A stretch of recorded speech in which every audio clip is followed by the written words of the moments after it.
Buying a vehicle in the Wabash Valley has never been so easy. Just point, click, and take your pick at DorsetAutomotive.com.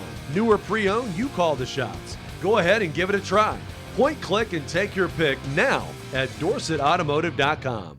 Indiana State women's basketball brought to you in part by Terre Haute Savings Bank, and Sycamores fall tonight to St. Louis. Final score 62-52. Time now for coach's comments here in the postgame with Indiana State head coach Joey Wells. And Coach, I said at the end of the fourth quarter, your team tonight fought tooth and nail. They fought valiantly in the night's ball game against a very good St. Louis team, was unable to come up with the W at the end of the night. No, definitely. I am much pleased from our last outing in terms of our effort, our energy, all those things. Played with a man down, had some players in different spots today that they hadn't been playing all year. And I thought we adjusted and we just played hard, gave ourselves chances at times. Obviously, we're not able to capitalize on them. I don't know what we shot from the field, but in the end, you got to be able to score points, more than the other team, and we just couldn't do that at certain times. Going into that fourth quarter, you hold a brief 1-point lead in the fourth, but then they bring back Stepanovic and they bring back Kemp. They sat for most of that third quarter. That's when you're able to make the run, but that duo did a lot of damage tonight. No, definitely, they're good. That's what a year under your belt does at this level. Makes you more confident. They can handle the pressure. They don't get rattled, and they just battle through the whole game. But for us, I thought we did a lot of those things too. We still have to find a way to win.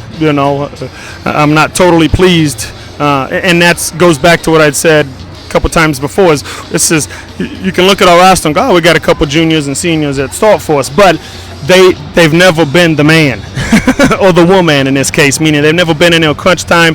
They don't know what it's like for their teammates to be looking at them going, hey, all right, this is where we need you to go score a bucket, and so we don't have that yet. We don't have that player that can go, nope, okay, I got it, I've been here, I've done it, now you feel comfortable. But we're getting closer to it, I really do. I think some individuals made some strides, and as we progress through this, we will find those couple players that get that confidence rolling. I know you talked about the offense struggling tonight, 29% from the field, but you kept yourself in it with the defense tonight, who made tremendous strides, I thought, tonight. They forced a lot of St. Louis turnovers against a team that characteristically does not turn the ball over a whole lot. Yeah, we did. We just went in stretches again. We can't, second half, you can't have a team shoot. I don't know what they shot, but it was pretty high percentage, and it's the intelligent factor that we keep harping on them. As soon as we get a little tired, we stop thinking, and it's that fine line. You don't want them to think on the offensive end in terms of don't overthink it, because then they get robotic. And then on the defensive end, we want them to be aggressive and play hard, but you also need to know that certain players have certain tendencies, and we get to the point where we're playing so hard that we forget those tendencies, and we're closing out on kids that can't shoot it. All they do is drive, and so they're going by us, and we put ourselves into some hard situations and our teammates down the stretch there in the fourth quarter. I know we've talked about some of the returning players you've had for the last couple of weeks with Joye and Sierra playing so well. I know C's in double figures tonight, but I thought a couple newcomers for you tonight came in and gave quality minutes.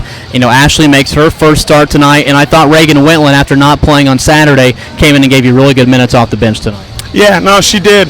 She's one of those players that we're gonna have to find some spot minutes for, because she can do some nice things. I mean, she can shoot a little bit, she can handle a little bit. She's just again another one of those freshmen that she needs to continue to be aggressive and assert herself and get better every day in practice. If she does that, she'll continue to find herself with a little bit of minutes every game, and then hopefully that will increase, because I think she's one of those kids that can come in and has a very high IQ, knows how to play, and can help us. And now it's a quick turnaround. We get on the bus at 6 a.m. tomorrow morning to head to Kansas City for the Plaza Lights Classic, and it's one of those situations, Jimmy and I talked about it, where you have to go on the bus early tomorrow. You can't keep this ball game too full in your mind, because you got two more ball games to play this weekend against two very good opponents. Yep, definitely. We have to obviously learn from this thing, but we have to get rid of it in our heads, and we got to keep our heads held high. It's a good team right there. We battled them till the end, and now we have to get our mindset where, okay, we're done battling, now we're going to go out and we're going to get some victories, and that's our mindset going into this coming weekend, is we're going to get on that bus and we're going to go down there and get 2 wins and get this thing back where it needs to be. All right, Coach, we'll go ahead and let you go for the night. We will talk early in the morning. Thanks a lot. Appreciate everybody that came out tonight and supported us, and all you listening on the radio. Thanks. All right, head coach Joey Wells.